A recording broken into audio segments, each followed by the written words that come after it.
I'm indeed very pleased to be able to join you this evening to officially launch the second edition of the Maize Handbook.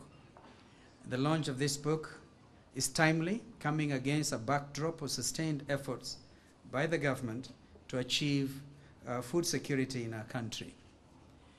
And I also want to take this opportunity to applaud USAID and in particular the US government, because I do recall vividly when President of the United States, Barack Obama, received the first African head of state at the White House. I think, in fact, in the Oval Office. I've had occasion to enter appearance there. It was President Jakaya Kikwete of Tanzania. And I think what came out of that very first discussion was food security, was agriculture for the African continent. And therefore, we want to take this opportunity to really thank President Barack Obama and that very first concrete approach to dealing with the problem of food insecurity, not just in Africa, but I now know worldwide. The food security is a key policy challenge for us in Kenya due to several factors, ranging from changing climatic patterns, inappropriate technology and innovation, production processes, financial and marketing constraints, and indeed post-harvest challenges. As just the Deputy Chief of Mission, the problem of aflatoxin is indeed our biggest challenge.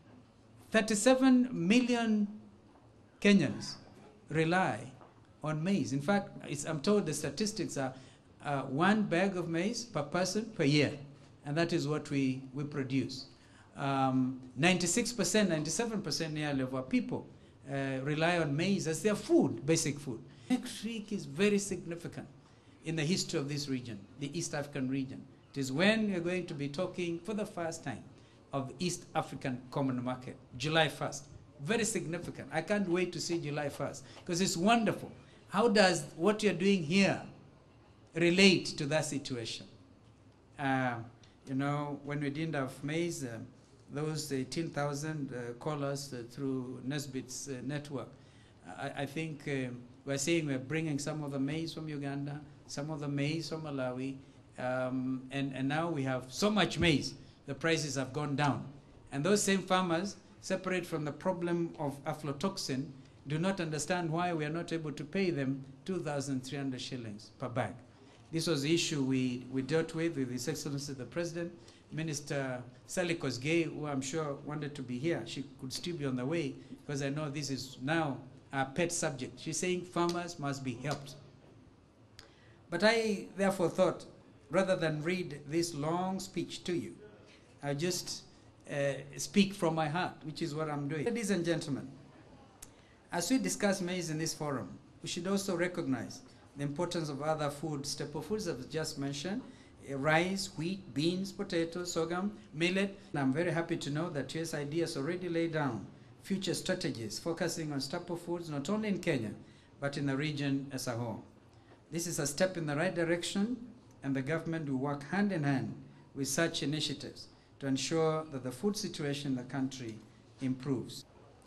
Other measures, of course, include first enhancing knowledge and skills to farmers and extension staff through training and sharing knowledge.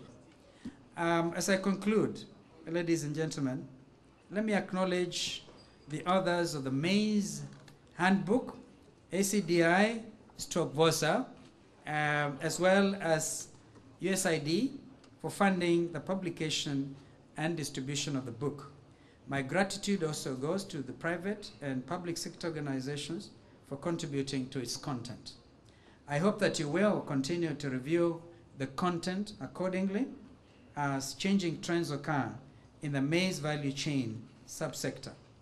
And I did mention that even as we talk about this, let us remember that maize is a precious commodity.